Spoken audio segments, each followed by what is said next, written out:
प्यारे बच्चों, एक दफ़ा का ज़िक्र है कि एक जंगल में एक बढ़ई रोज़ लकड़ियाँ काटा करता था।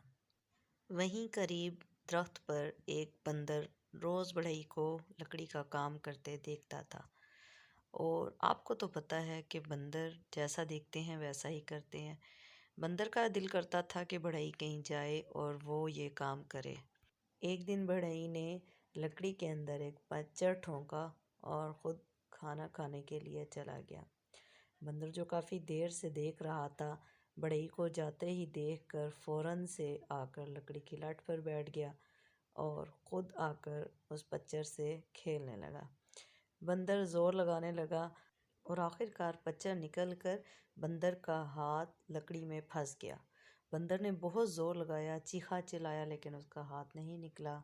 काफ़ी देर के बाद जब बढ़ई खाना खाकर वापस आया तो उसने बंदर की ऐसी हालत देखी तो उसे बहुत दुख हुआ। बढ़ई ने बंदर का हाथ लकड़ी में से निकाला तो बंदर बेहोश हो चुका था। बढ़ई काफ़ी देर उसको हिलाता झुलाता रहा, लेकिन बंदर मर चुका था।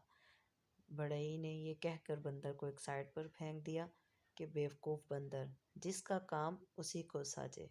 हाँ तो बच्चों, इस कहानी से हमें भी यही सबक मिलता है कि जो कोई काम करना जानता हो वही उसको बेहतर कर सकता है।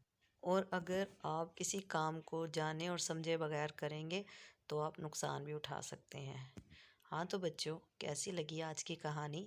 हमारी अगली नई वीडियो को देखने के लिए हमारे चैनल को सब्सक्राइब करें, लाइक और शेयर करें।